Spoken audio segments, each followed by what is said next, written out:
kita nanti berangkat umroh, dan laki bini juga berangkat, ajak ayah omah wa berangkat. Kalau kita berangkat haji, jangan suami istri saja berangkat, ajak ayah dan ibu kita. Karena boleh jadi, maaf, bapak yang 9 orang hari ini berangkat haji bukan kena tabungan kalian, bukan kena emas kalian, bukan kena kalian pegawai negeri. Kalian hari ini berangkat haji kena doa ayah dan ibu kalian puluhan tahun dulu dengan tangisan air mata. Doa itu hari ini dikabulkan Allah. Libatkan mereka dalam setiap momentum kebahagiaan kita.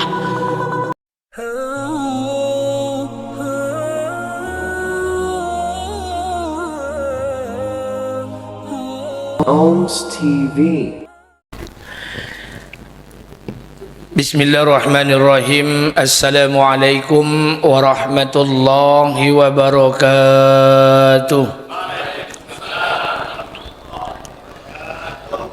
Innal hamdalillah nahmaduhu wa nasta'inuhu wa nastaghfiruh wa na'udzu billahi min shururi anfusina wa min sayyiati a'malina. Asyhadu an la ilaha illallah wa asyhadu anna Muhammadan abduhu wa rasuluh.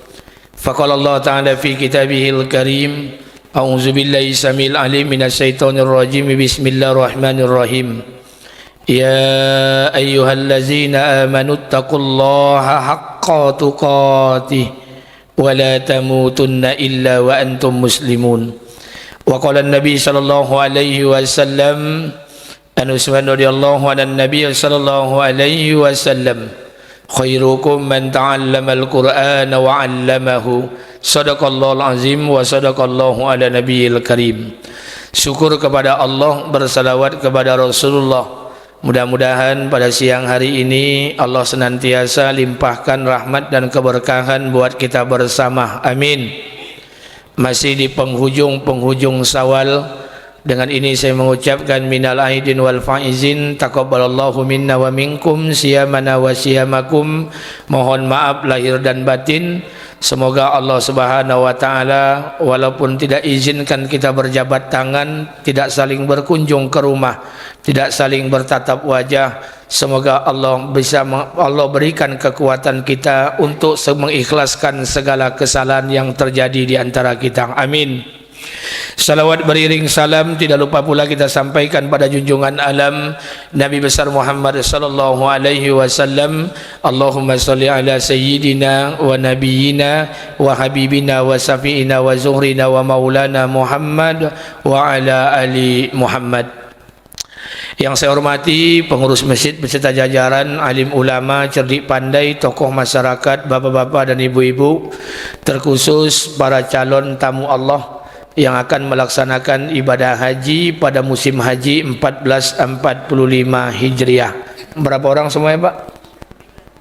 9 yang datang, 7, 2 lagi masih di Jakarta. Baik, Bapak Ibu yang dimuliakan Allah, pertama saya mohon maaf atas keterlambatan karena hari ini jadwal ada 7 subuh tadi di Masjid Nurul Islam, jam 8, jam 9 di kantor Badan Pertanahan Nasional Provinsi Riau.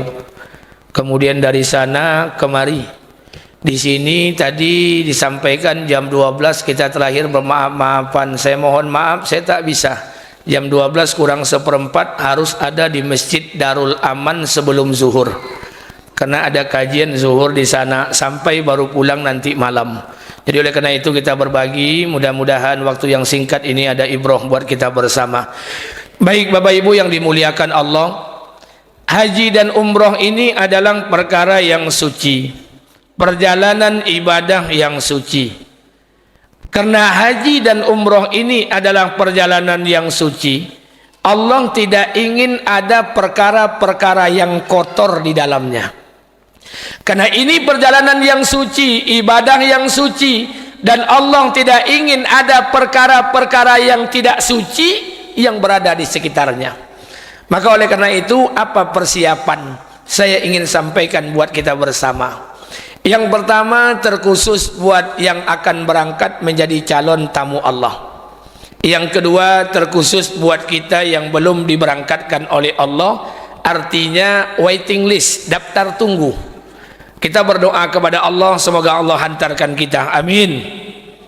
Apa persiapan yang pertama? Persiapan yang pertama terkhusus bagi calon tamu-tamu Allah. Mohon ampun kepada Allah. Mintalah ampunan kepada Allah, karena tidak ada di antara kita ni yang tidak berbuat dosa dan maksiat. Tidak ada di antara kita ni yang tidak berbuat kesalahan. Mintalah ampunan kepada Allah. Berapa banyak dosa yang kita kerjakan, berapa banyak maksiat yang kita lakukan, berapa banyak hati orang yang kita sakiti, berapa banyak uang masjid yang kita makan, berapa banyak uang anak yatim yang tidak kita salurkan, berapa banyak uang fakir miskin yang tidak kita distribusikan.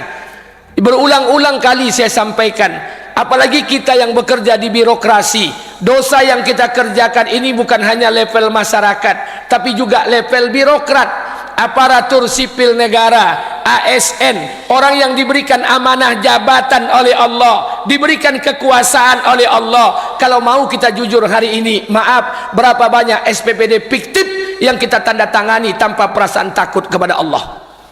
Uang haram itu kita bawa pulang ke rumah. Bahkan ada di antara kita yang kita suapkan ke mulut istri kita, kita masukkan ke mulut anak kita yang berdosa. Bahkan ada uang itu kita gunakan untuk haji dan umrah. Summa na'udzubillah falam yukbar lahu.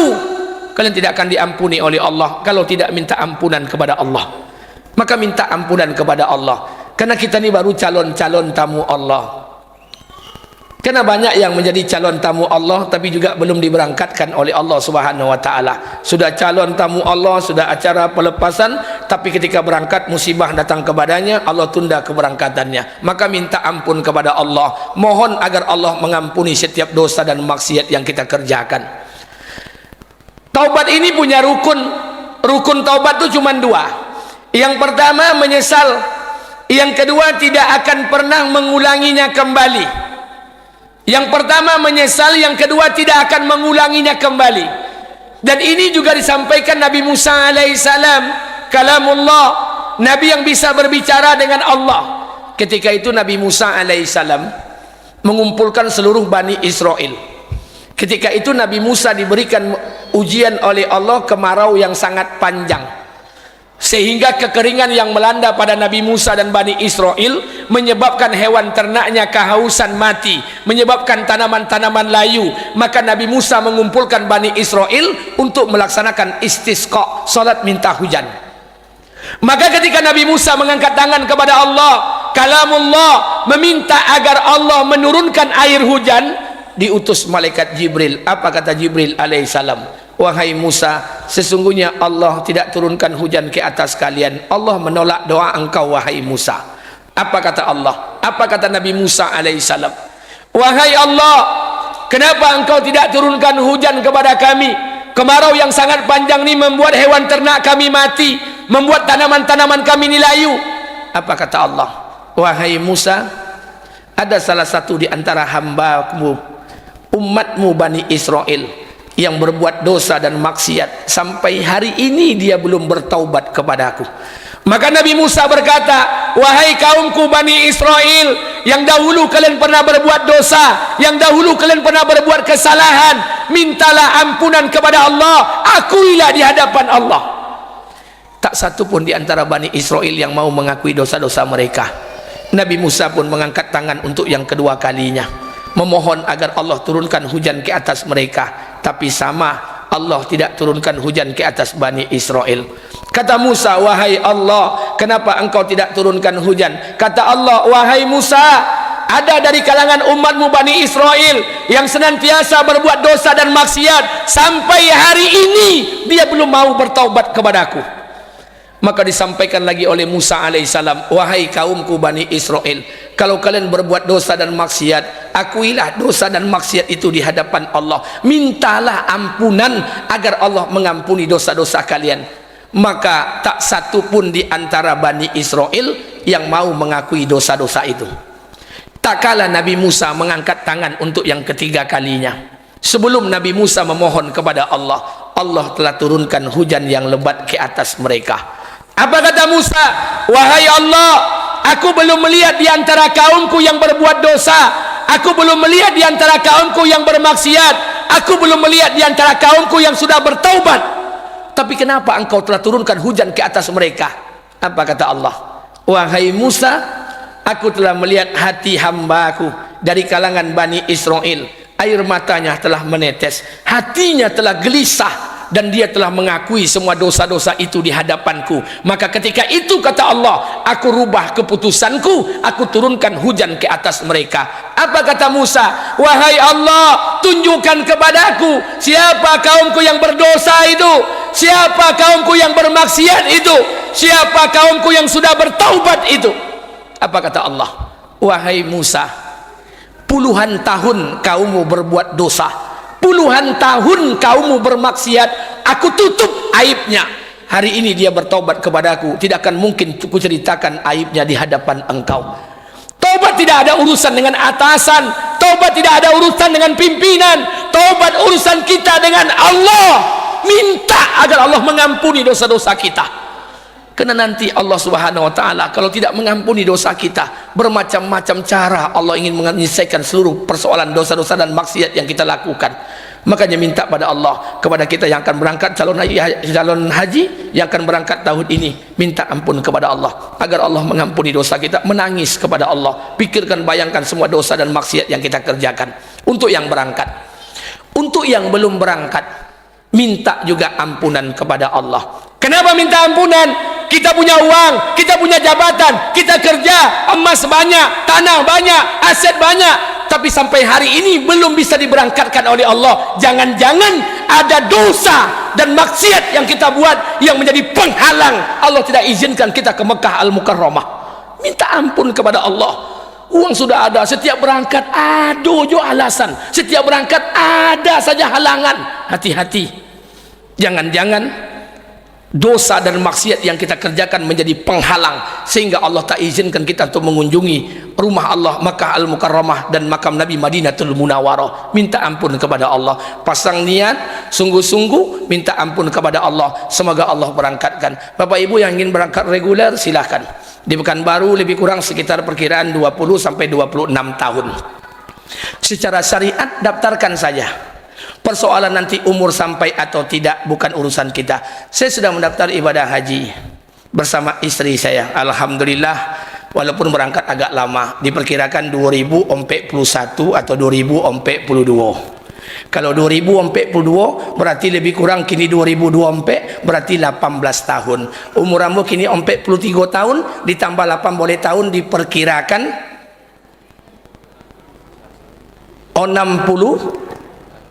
61 tahun, ompek tahun lenak pensiun. Tapi tidak ada masalah. Yang penting syariat kita selesaikan, masukkan porsi haji, porsi dapat, urusan berangkat nanti. Kalau memang Allah panjangkan umur, Allah sehatkan badan, kita berangkat. Kalau Allah cabut nyawa kita, mudah-mudahan Allah hadiahkan pahala haji yang mabrur. Amin. Tidak ada masalah, Pak. Tapi alhamdulillah saya sudah lunaskan embel-embelnya dan saya sudah daftarkan di notaris. Istri dan saya daftarkan di notaris, dibuat perjanjian depan notaris. Kalau seandainya saya mati lebih dulu sebelum bisa berangkat, maka umroh haji ini saya hadiahkan untuk anak laki-laki saya. Istri saya kalau wafat lebih dulu dihadiahkan kepada anak perempuan saya. Saya buat kenapa? Karena kalau besok ambo mati, bini ambo kawin lagi, lama bana laki muda. Saya tuliskan itu anak saya. Tapi sebelum itu saya selingi dengan melaksanakan ibadah umroh. Alhamdulillah umroh hampir setahun 4 kali saya melaksanakan ibadah umroh. InsyaAllah bulan Agustus ini tanggal 26 saya menunaikan ibadah umroh membawa rombongan 400 orang, satu pesawat. Pembimbingnya saya, jadi jemaah Masjid Khairul Al-Munawwarah yang ingin berangkat bersama saya di 26 Agustus kita ada paket biasa Turki, Dubai sekaligus tur, dan pembimbingnya saya di tanggal 26 Agustus kita satu pesawat 400 orang. Baik, kita lanjutkan. Apa pesan yang kedua? Nanti kita melaksanakan ibadah haji dan umrah, ikuti pembimbing, ikuti aturan main yang berlaku. Ada yang berangkat tanggal 13, kloter pertama di Riau, kloter ketiga embarkasi Batam.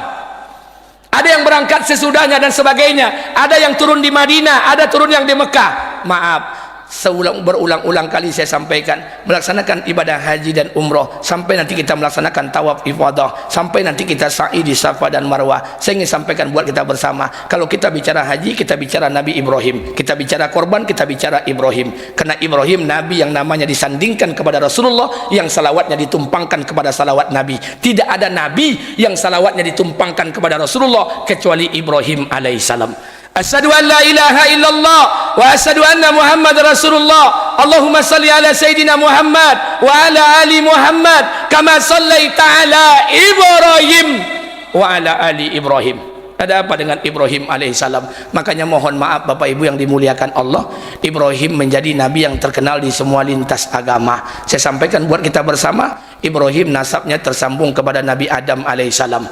Dulu yang bangun Ka'bah pertama itu namanya Bakkah, itu yang bangunnya Adam. Inna awwala baiti wudi'a lin-nasi lallazi bi Bakkatan mubarakah wa hudan lil alamin. Rumah yang pertama dibangun oleh Allah, inna awwala baiti wudi'a lin-nasi lallazi bi Bakkatan mubarakah wa hudan lil alamin, pada Adam alaihissalam. Ketika dibangun Ka'bah pada zaman Nabi Adam, Adam wafat, muncul Nabi Idris, Ka'bah dibiarkan biasa saja dengan cakupan sederhana. Idris diangkat ke langit, muncul Nabi Nuh, Ka'bah masih ada. Tapi ketika banjir datang, Ka'bah hancur. Ketika Nuh wafat, muncul Nabi Hud, Ka'bah dibiarkan hancur. Muncul Nabi Soleh, Ka'bah dibiarkan hancur. Ketika muncul Ibrahim alaihissalam, barulah mulai direnovasi Ka'bah. Wa iz yarfa'u Ibrahimul qawaid minal baiti wa Ismail. Ketika Allah memerintahkan kepada Ibrahim untuk meninggikan pondasi-pondasi Ka'bah, qawaid, bersama putranya Ismail alaihissalam, maka ketika Ibrahim memulai pengerjaan itu, makanya mohon maaf, di samping Ka'bah itu ada makom namanya makom Ibrahim, tempat memulai Ibrahim pembangunan awal Ka'bah yang direnovasi, meninggikan pondasi Ka'bah. Kemudian mohon maaf Bapak Ibu yang dimuliakan Allah Subhanahu wa taala, Ibrahim menjadi nabi yang terkenal di semua lintas agama. Jadi maaf, Ibrahim bukan hanya kita saja mengenal, orang Yahudi mengenal Ibrahim, orang Nasrani mengenal Ibrahim, bahkan orang Majusi juga mengenal Ibrahim dengan nama yang berbeda. Orang Islam menyebut Ibrahim, orang Yahudi menyebut Abraham, orang Islam menyebut Sulaiman bin Daud alaihissalam, orang Yahudi menyebut Solomon, orang Islam menyebut Daud alaihissalam, orang Yahudi menyebut David, dengan bermacam-macam. Makanya Ibrahim ini menjadi nabi yang terkenal di lintas agama. Tapi saya tak bahas ini. Yang saya bahas hanya satu. Ibrahim itu dalam bahasa Arab Abun Rohim. Dalam bahasa Ibrani, Ibrahim itu diartikan sang pengembara. Jadi hobi Ibrahim itu berjalan. Ibrahim dilahirkan di Ur, di Irak Selatan. Irak Selatan itu kotanya namanya Babilonia. Ada yang mengatakan Mesopotamia, ada yang mengatakan Kanan, ada yang mengatakan Damaskus. Ibrahim itu dalam bahasa Ibrani sang pengembara. Dari Irak jalan ke Mesir, dari Mesir jalan ke Palestina, dari Palestina jalan ke kota Mekah, bolak-balik Mekah Palestina 13 tahun. Hobinya berjalan. Jadi kalau ada bapak-bapak di situ hobinya berjalan, itu mirip dengan Ibrahim alaihissalam. Hobinya berjalan. Berjalanlah Ibrahim alaihissalam dengan istrinya yang pertama, Sarah. Dari Irak ke Mesir. Sampai di Mesir, apa kata Sarah? Bang, yo, lama wak minta anak sama Allah, tapi Allah belum berikan kita anak. Lantas kalau kita tidak punya anak, bang, siapa yang akan melanjutkan kerja kenabian ini? Ibrahim diam saja, tidak banyak cerita sambil meneteskan air mata. Kenapa? Ibrahim rindu punya keturunan, tapi belum diberikan keturunan. Apa kata Sarah? Bang, mau tidak engkau terima usulan saya? Kata Ibrahim, apa? Kata Sarah, mau tidak kau menikah dengan Hajar? Ibrahim diam saja, tampil bertambah menangi-nangi Ibrahim dah. Ini pelajaran buat awak-awak, bang. Kalau ada bini awak menawarkan contoh itu, diam je lah, tidak usah banyak cerita. Karena kalau awak lawan, bacokak beko. Maka menikahlah Ibrahim dengan Hajar. Ketika menikah dengan Hajar, setahun sudah pernikahan, lahirlah anak Ismail alaihissalam. Mereka berempat, Ibrahim, Sarah, Hajar, dan Ismail. Dari Mesir jalan ke Palestina. Sampai di Palestina, apa kata Sarah? Wahai suamiku Ibrahim, jauhkanlah Hajar dan Ismail dariku. Maka tinggallah Sarah di Palestina, di perkampungan. Maka Ibrahim membawa Hajar dan Ismail yang baru dilahirkan ke suatu tempat yang sangat jauh. Mana tempatnya? Yang tidak jauh dari Bakkah, yang tidak jauh dari Ka'bah. Jalan Ibrahim sampai di buah dataran yang agak rendah. Unta Ibrahim berbalik ke arah Palestina. Itu tanda dari Allah bahwa Allah ingin memerintahkan kepada Ibrahim balik ke Palestina, tinggalkan Hajar dan Ismail di sini. Itu yang saya katakan, terjadi dialog antara Hajar dan Ibrahim. Apa kata Hajar? Wahai suamiku Ibrahim, apakah kau tega meninggalkan kami di tempat yang seperti ini? Dulu kau tidak punya anak, sekarang dapat anak. Sekarang ketika dapat anak, kau tinggalkan anaknya di padang pasir yang kering kerontang. Sarah ditinggalkan di Palestina di tengah kampung, sementara kami di padang pasir kering kerontang. Tidak ada makanan, tidak ada minuman, tidak ada sandang, tidak ada pangan, tidak ada papan. Apakah kau tega wahai suamiku? Ibrahim meneteskan air mata. Ayah mana yang tak menangis? Dulu tidak punya anak, sekarang dapat anak. Ketika dapat anak disuruh ninggalkan anak, tapi Ibrahim terus berjalan. Apa kata Hajar? Wahai suamiku Ibrahim, apakah kau meninggalkan kami ini kena perintah Allah? Ibrahim menganggukkan kepala sambil meneteskan air mata. Jalan terus. Apa kata Hajar? Wahai Ibrahim, kalau memang kau meninggalkan kami ini kena perintah Allah, pergilah engkau wahai suamiku. Demi Allah, Allah takkan sia-siakan kami. Maka pergilah Ibrahim dalam tangisan air mata. Sambil pergi itu Ibrahim berdoa. Doa itu Allah abadikan dalam Al-Quran. Rabbana inni askantu min zuriyati biwadin ghairi zi zara'in inda baitikal muharram Rabbana liyuqimus shalah. Ya Allah, aku telah meninggalkan sebagian keturunanku di lembah biwadin ghairi zi, lembah yang tak berpenghuni, lembah tandus. Tidak ada tanda-tanda kehidupan, yang ada cuma tanda-tanda kematian. Menetes air mata Ibrahim berdoa. Setelah Ibrahim pergi, mulai datang masalah. Apa masalah? Ismail kehausan, Ismail kelaparan. Hajar naik ke atas bukit Sofa. Melihat keadaan seperti ini, Hajar naik ke atas bukit Sofa. Ini saya mau tanya pada calon jemaah haji. Ini yang berangkat pertama, kedua, ketiga atau kompak? Pertama, sudah pernah umroh? Sudah sampai ke bukit Sofa? Sudah. Kalau ada orang umroh tidak sampai ke Sofa, berarti umrohnya sampai Jakarta. Maaf, Hajar naik ke atas bukit Sofa. Sofa itu artinya apa, Pak? Bu, Sofa itu artinya apa? Jadi selama kau mengapo aja di situ, maka besok jangan selfie jadi Sofa itu. Sofa itu kata ulama berasal dari kata yasfu tasfiyatan wasafiyah.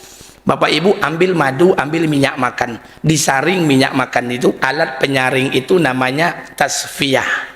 Hasil saringannya namanya sofa. Apa maksudnya? Maksudnya adalah menyaring segala sesuatu yang kotor. Kenapa? Ketika itu di pikiran Hajar semberaut, pikiran yang kotor. Kenapa suami kami ini meninggalkan kami seolah-olah menghancurkan rumah tangga kami? Kenapa perintah Allah ini seolah-olah meluluh lantahkan rumah tangga kami? Maka Hajar naik ke atas sofa, maksudnya menghilangkan prasangka buruk itu dengan Allah. Ini pelajaran Kak, Bapak yang datang ke sofa nanti, hilangkan prasangka buruk itu dengan Allah. Kita sudah sholat, sudah puasa, sudah haji, sudah ini, sudah sholat, puasa, zakat, tahajud, tapi belum juga diberikan Allah karunia anak. Ada orang yang tidak pernah sholat, tapi kenapa anaknya diberikan banyak oleh Allah? Kita sudah capek tahajud, duha, belum juga berangkat haji dan umroh. Ada kawan tidak tontu masjid, tidak tontu sembahyang, tapi berangkat umroh tiap tahun. Hilangkan prasangka buruk itu dengan Allah. Ini sofa maksudnya menghilangkan prasangka buruk itu dengan Allah. Maka Hajar naik ke atas bukit Sofa. Ketika Hajar naik ke bukit Sofa, dia cari minuman, makanan, tak tampak. Dia lihat kafilah yang lewat, tak terlihat. Maka Hajar melihat di sebelahnya ada bukit Marwah. Marwah itu artinya harapan yang ingin dicapai. Hajar berharap bahwa di sana ada fatamorgana seperti sumber air. Maka Hajar turun dari bukit Sofa, berlari sampai ke bukit Marwah, melihat keadaan sumber minuman dan makanan untuk anaknya Ismail alaihissalam. Dari Safa ke Marwah, dan itu menjadi ritual ibadah haji dan umroh, namanya sa'i. Sa'i itu artinya berlari-lari ketek. Kalau lari-lari godang, maraton sama car free day. Kalau tidak contoh sobui, tidak contoh sa'i itu bukan berlari kecil. Amalan dalam sa'i ia berlari kecil. Sa'i itu kata ulama berasal dari kata sa'a yas'a sa'yan. Usaha yang sungguh-sungguh. Bukankah Hajar dia bersungguh-sungguh mencari air buat anaknya, mencari makanan buat anaknya, dari Safa ke Marwah, Marwah ke Safa, Safa ke Marwah, Marwah ke Safa, mencari minum, mencari air buat anaknya. Tapi hebatnya justru air Allah letakkan di kaki anaknya Ismail alaihissalam. Ini pelajaran buat kita yang hadir semua termasuk saya. Terkadang yang bersusah payah tuh ayah ibu kita, yang berdoa tangis-tangisan tuh ayah ibu kita, tapi yang menikmati hasil adalah anak dan cucunya. Makanya saya sampaikan buat akan berangkat haji, libatkan ayah dan ibu kita dalam momentum setiap kebahagiaan kita. Kalau kita nanti berangkat umroh, jangan laki bini jo berangkat, ajak ayah omah berangkat. Kalau kita berangkat haji, jangan suami istri saja berangkat, ajak ayah dan ibu kita. Karena boleh jadi, maaf, bapak yang 9 orang hari ini berangkat haji bukan kena tabungan kalian, bukan kena emas kalian, bukan kena kalian pegawai negeri. Kalian hari ini berangkat haji kena doa ayah dan ibu kalian puluhan tahun dulu dengan tangisan air mata. Doa itu hari ini dikabulkan Allah. Libatkan mereka dalam setiap momentum kebahagiaan kita. Jangan kita saja, kami tidak punya uang Ustaz, minimal libatkan mereka dalam setiap doa-doa kita. Allahumma fir lana dzunubana wali walidaina warhamhuma kama rabbayana shaghira. Libatkan ayah dan ibu kita dalam setiap momentum kebahagiaan kita. Nanti bapak ibu tawaf, doakan ayah dan ibu kita, bayangkan semua kebaikannya. Ketika sa'i, doakan mereka, bayangkan setiap kebahagiaan mereka. Itu baru nanti keberkahan, baru haji yang mabrur. Libatkan, karena kita berangkat ini bukan kena uang kita, Pak, bukan kena ibu minjam di bank, bukan kena jual sawit. Kita berangkat hari ini kena keberkahan dan tangisan ayah dan ibu kita. Ayah dan ibu kita hari ini sudah wafat. Haji ini mimpi mereka yang sampai dia mati belum berangkat ayah dan ibu kita menunaikan ibadah haji. Hari ini Allah mudahkan kita anak cucunya untuk berangkat menunaikan ibadah haji. Maka libatkan ayah dan ibu kita dalam setiap momentum kebahagiaan kita. Kalau ingin berwakaf, wakafkan atas nama ayah ibu kita. Kalau ingin berinfak, infakkan atas nama ayah dan ibu kita. Kalau ingin baca Quran, hadiahkan bacaan itu buat ayah dan ibu kita. Karena kita hari ini diberikan nikmat bukan kena harta kita, bukan kena kepandaian kita, jangan-jangan kena susah payahnya doa dan keberkahan ayah ibu kita dahulu yang hari ini doa itu dikabulkan oleh Allah. Makanya kita belajar, Bapak Ibu yang dimuliakan Allah, yang kita akan berangkat nanti ke depan haji atau umroh, libatkan ayah dan ibu kita setiap momentum kebahagiaan itu. Ajak ayah dan ibu kita umroh, yang masih hidup, yang sudah meninggal dunia, doakan mereka. Ini pesan saya tidak banyak dalam manasik haji, sudah disampaikan oleh pembimbing. Pesan saya satu, jangan lupa doakan ayah dan ibu kita. Bayangkan setiap kebahagiaan mereka, mulai didikan mereka, asuhan mereka, tangisan mereka. Bayangkan, minta ampun kepada Allah agar Allah mengampuni dosa ayah dan ibu kita dan menerima setiap kebaikan-kebaikan mereka. Makanya nanti baru keberkahan itu akan kita dapatkan. Bapak Ibu bersyukur kepada Allah, hari ini diizinkan oleh Allah untuk menunaikan ibadah haji. Kalau saya menyampaikan semalam pelepasan jamaah haji di Masjid Darussalam Jalan Riau, 11 orang. Haji itu ada dua. Pertama ada haji atas biaya sendiri, itu bi amwalikum wa anfusikum, dengan diri dan hartanya. Bagus, alhamdulillah. Ada yang kedua haji yang namanya abidin, atas biaya dinas. Bagus, bagus. Kalau yang dapat bagus, tidak ada masalah. Bagus, sepanjang rukun dan syaratnya terpenuhi, insya Allah hajinya diterima. Tapi saran saya, setelah dapat nanti atas biaya dinas, kalau dapat satu saat berangkat kembali atas biaya pribadi.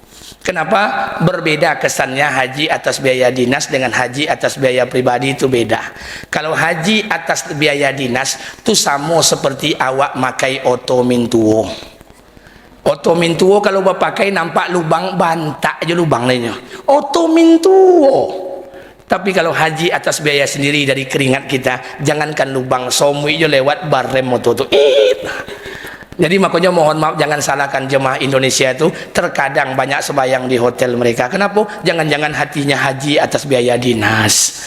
Makanya mohon maaf pada calon haji, jangan tinggalkan masjid, tinggalkan saja hotel. Perbanyak masa dalam masjid. Amalan ibu-ibu sekarang ini, amalan yang dimimpikan oleh ayah dan ibu kita sampai wafat. Ayah dan ibu kita belum bisa menunaikan ibadah haji. Kalau sempat, badalkan haji buat ayah dan ibu kita. Badalkan umroh mereka, libatkan mereka dalam setiap momentum kebahagiaan. Mudah-mudahan ini berkah buat kita bersama. Terakhir, saya sampaikan pesan buat kita yang hadir, kita yang belum diberangkatkan oleh Allah, pasang niat. Pasang niat, menangislah kepada Allah agar Allah berangkatkan kita pada musim-musim haji dan umroh pada tahun-tahun yang akan datang. Amin. Amin ya rabbal alamin. Astaghfirullahalazim allazi la ilaha illa wal hayyul qayyum wa atubu ilaih. Astaghfirullahalazim allazi la ilaha illa wal hayyul qayyum wa atubu ilaih. A'udzubillahi minasyaitonir rajim. Bismillahirrahmanirrahim.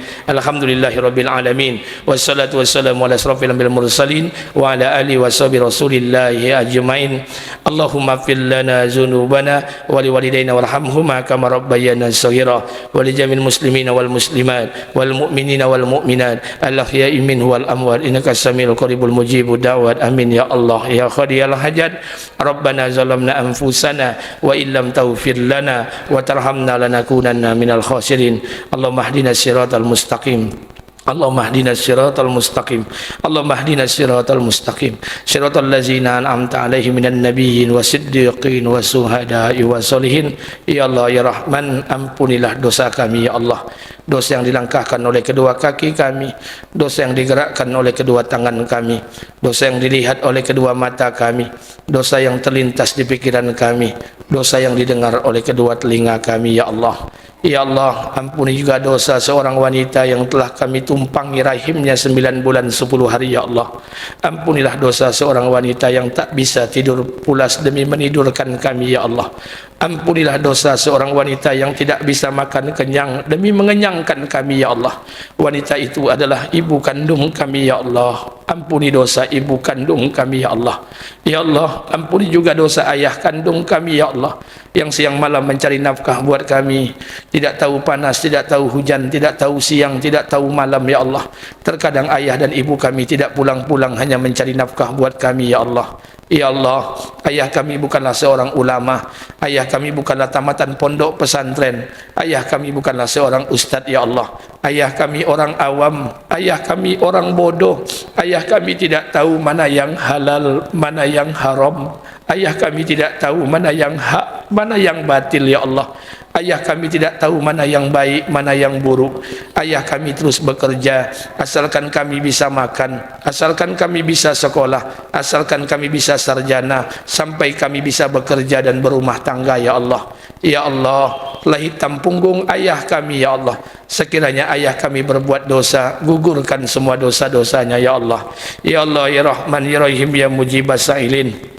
Ampunilah kami ya Allah, berikanlah kekuatan kepada kami ya Allah, kepada calon jemaah haji dari masjid kami ya Allah, yang akan berangkat menunaikan ibadah haji pada tahun ini ya Allah. Ya Allah ya Rahman ya Rahim ya Mujibas Sa'ilin, jadikan keberangkatan mereka, kepulangan mereka sebagai asbab Engkau turunkan hidayah di kampung kami ini ya Allah.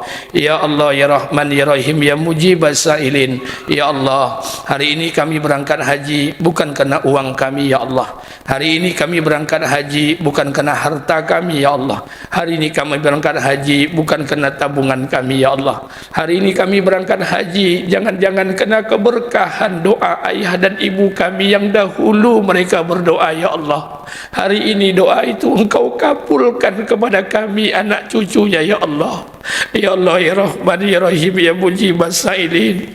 Ampuni ayah dan ibu kami ya Allah. Berikan kekuatan kepada kami untuk melibatkan saya dan ibu kami dalam momentum setiap kebahagiaan kami ya Allah.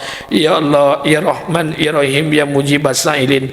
Buat kami yang belum berangkat ya Allah, panggil kami ya Allah, jemput kami ya Allah, hantarkan kami ya Allah untuk memenuhi panggilan-Mu di Mekah Al-Mukarramah dan Madinatul Munawwarah ya Allah.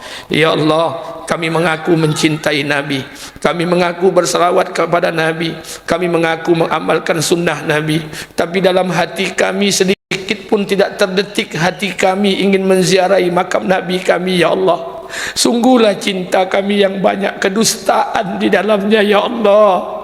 Berikan kesempatan kami menziarahi makam Nabi kami ya Allah. Berikan kesempatan kami minimal sekali seumur hidup ya Allah untuk menunaikan ibadah haji dan umrah ya Allah. Ya Allah, jangan kau cabut nyawa kami ya Allah sebelum kau sempurnakan ibadah haji dan umrah dalam kehidupan kami ya Allah. Ya Allah ya Rahman ya Rahim, ampunilah setiap jemaah haji yang akan berangkat tahun ini ya Allah. Jadikan semua haji yang berangkat di dunia hari ini dan tahun ini ya Allah sebagai haji yang mabrur ya Allah. Ya Allah, ada di antara jemaah haji yang berangkat tahun ini meninggalkan keluarga dalam keadaan sakit, sembuhkanlah ya Allah.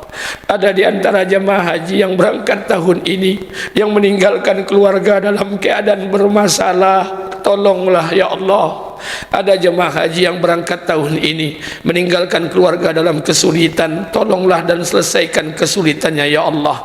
Ya Allah, ada di antara jemaah haji yang meninggalkan keluarga yang sedang terlilit hutang, bantulah, mudahkan untuk bisa menyelesaikan hutang piutangnya ya Allah. Ya Allah ya Rahman ya Rahim, kabulkan doa kami ya Allah. Ijabah doa kami ya Allah sebelum kami turunkan tangan kami yang hina ini ya Allah. Allahumma inna nas'aluka salamatan fi dina wa afiatan fi jasadina wa ziyadatan fi ilmina wa barakatan fi rizkina wa taubatan qabla al-maut wa rahmatan indal maut wa maghfiratan ba'dal maut. Allahumma inna a'udzubika min azabil qabri wa min azabin nar wa min fitnatil mahya wal mamat wa min fitnatil masihid dajjal. Rabbana atina fid dunya hasanah wa fil akhirati hasanah wa qina azaban nar. Subhana rabbika rabbil izzati amma yasifun wassalamun alal mursalin walhamdulillahi rabbil alamin. Lebih dan kurang saya mohon maaf. Kalau ada yang benar semata dari Allah Subhanahu wa taala, kalau ada yang salah semata dari kebodohan saya. Subhanakallahumma bihamdika asyhadu an la ilaha illa anta astaghfiruka wa atubu ilaik. Assalamualaikum warahmatullahi wabarakatuh.